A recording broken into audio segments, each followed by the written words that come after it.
At the beginning of the film, we see a man sitting at a table. Across from him, a little girl is sitting on a chair. William asks the protagonist if she knows why she ended up in this place. Veronica answers that her parents are dead. However, she is not sad because this happens to everyone sooner or later. Satisfied with her, William takes out a piece of paper with a printed maze from his suitcase. Veronica quickly solves the puzzle. Then William asks the girl to close her eyes, and remember her home. Veronica describes the smallest details of the environment with precision and the number of steps from one room to another. William says that she has done a brilliant job. She did a great job with the task. The man invites Veronica to travel with him to learn important and useful things that not everyone can do. He mentions that he has done away with his family. Despite this, Veronica agrees, knowing that she will be given ice cream. 12 years pass. Veronica continues her unusual training with William. He says that in their business, it is important not to leave any traces, so the girl has to run barefoot in the woods until barefoot in the woods at night to get used to the cold. She doesn't understand why they can't eliminate their targets with guns. William demonstrates that this is not always effective. He then takes a drink from his canteen and sends Veronica for a run. At this time, the 4 boys and Jennifer are sitting in a small cafe by the road. One of them, Jameson, decides to meet the new waitress, Gwen.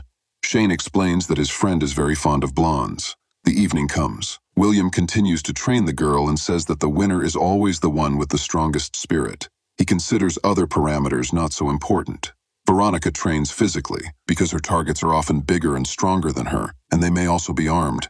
In a cafe, she meets a man and makes a good impression on him. William praises his student, but advises her to try harder. Meanwhile, Jameson invites Gwen to go with him and his friends to the forest. There, the boys organize a real hunt for her. Gwen tries to escape, but ends up losing her life.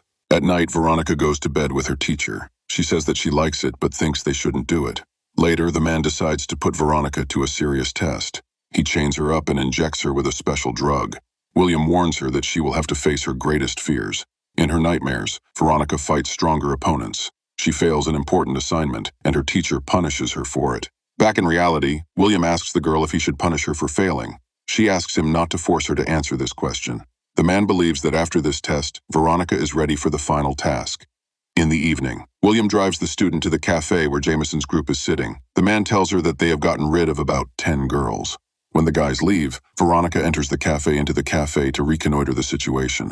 She strikes up a conversation with Jennifer, Shane's girlfriend. Jennifer admits that she doesn't like her boyfriend's company. She also thinks that Shane's friends are more important to him than she is. Veronica says thoughtfully that Jennifer is stopping herself from making the decision to break up. After that, she says goodbye to Jennifer and returns to the car where William is waiting. Veronica tells her husband that she likes the idea of humiliating Jameson. William thinks that the girl needs to prepare a little more before performing the task. Also, Veronica will be working on her own, which involves some risk. In a few days later, the girl in the white dress goes to a cafe. This immediately attracts the attention of Jameson, who brazenly sits down with her and starts flirting. After a cocktail, Jameson asks her out on a date on Saturday at 8 in the evening. He asks Veronica to come in a white dress with clean hair and bright lips. Jameson promises that they will travel to another world together. Veronica studies her opponent and agrees to meet him. Finally, Saturday comes. Veronica fulfills all the guy's demands. Meanwhile, Jameson picks up Shane. The guy puts on a suit and says goodbye to Jennifer, saying that they'll be doing what they always do. Another friend of Jameson's, Nelson, is also preparing for the hunt, but before that he has dinner with his mother. Armed with a bat, Nelson soon gets in the car with Jameson. The 3 boys pick up their last friend, Danny, who is dancing in his mansion with an axe in his hand. Soon he comes out of the house and joins the company. Danny is very excited about the prospect of a new hunt. Jameson does not tell his friends about the new girl, saying that everyone will see for themselves how special she is. Meanwhile, Veronica is waiting for Jameson outside the diner in a red dress, standing on the street. Danny is humming a song cheerfully.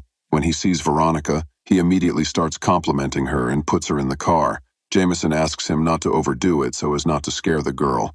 The car starts driving down the highway. Nelson takes out a bat and knocks down the road signs on the poles. Danny suggests that Veronica try to do the same. She deliberately hits not too hard to lull the criminal's vigilance. Meanwhile, the boys make double entendres as they discuss their past victims. Jameson says again that they are going to another world. Finally, the car pulls into the woods. The boys get out first, then Jameson leads Veronica deeper into the thicket. Suddenly, he jumps out from behind the bushes and leads her to a strange clearing with a sofa. When Veronica sits down, the boys begin to look at her greedily. Danny invites her to play a game with him. Veronica agrees, but before that she offers everyone a drink. The boys pour themselves a drink from a flask, not knowing that it contains special substances that cause their worst fears. Jameson then suggests a game of truth or dare. Veronica asks him what the worst thing he has ever done is. Looking at his friends, Jameson tells them that when he was 10 years old, he was hunting a rabbit with his father. He only wounded the animal, but was unable to kill it when he looked it in the eye. Jameson says that he had to finish the rabbit so that it would not suffer, and adds that a person must also destroy someone to become stronger. He eats the worm alive, but is surprised that it doesn't scare Veronica. The guy says that people like her start screaming and praying to God in the face of death. Danny approaches Veronica and asks her to hit him, saying that true pleasure always comes through pain. Veronica then has to allow herself to be tied up with her hands behind her back. She asks Jameson to tell her about Gwen. The guy lies and says he doesn't know such a girl, and then shows Veronica her next task. He says that she has a head start of 5 minutes, after which he and his friends will start looking for her. If they find her, they will immediately send her to the next world. Jameson advises Veronica to be quiet and run away as fast as possible to make the hunt more interesting. After a minute, Danny can't stand it anymore and screaming rushes after the girl into the forest. Soon, the rest of the boys split up to find Veronica. Meanwhile, the girl runs as fast as she can and frees herself from the belt on her arms. Veronica remembers her teacher's advice to be stronger in spirit. She stops crying, ties up her hair so that it doesn't get in the way, kicks off her high-heeled shoes, and continues running through the forest. Danny, meanwhile, begins to feel the effects of the substance mixed into the drink. He sees black and white bears in front of him, which scares him. Danny tries to fight them, not realizing that he is actually facing Veronica. The girl soon neutralizes the boy using his own axe. Meanwhile, Nelson and Shane discuss that Veronica hasn't been seen for a long time. Nelson decides to go in search of her. Soon the boy also begins to hallucinate. Nelson is surrounded by a round dance of men in black masks. He calls for his mother and tries to cope with his fear and excitement. In a state of panic, Nelson does not notice Veronica approaching him. The girl attacks him, knocks him to the ground and neutralizes him. Before he dies, Nelson sees his mother kissing him. Meanwhile, Jameson finds what's left of Danny. Not at all upset, he returns to the clearing and sees Jennifer, who has come to look for her boyfriend. Jameson starts flirting with her, which Shane notices. A serious quarrel breaks out between the boys. Jameson tells Jennifer what they are doing in the woods, and then he is going to take her life.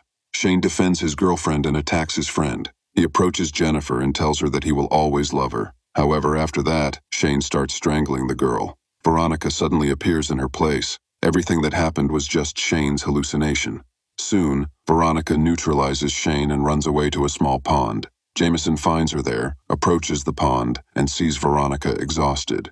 He does not attack the girl, allowing her to get some rest. Jameson admits that he has already sent 21 girls to the next world in this forest. He is sure that they don't have to fight. They can get married, travel around the country, and destroy anyone they don't like. Veronica disagrees and starts a fight. After a while, the girl manages to defeat Jameson. Then Veronica pours a drink with a psychotropic substance into the boy's mouth. She prepares a final trap for him. When Jameson comes to, he realizes that he is standing with a noose around his neck on a small stump. He tries to negotiate with Veronica, but she remains relentless. Suddenly, Jameson begins to hallucinate. He sees all the girls he has hurt coming out of the woods. Among them is Gwen, who flies up to Jameson. In fear, he loses his balance and leaves our world. Veronica is approached by her teacher, William. He picks her up and takes her to a diner where they eat tasteless pancakes.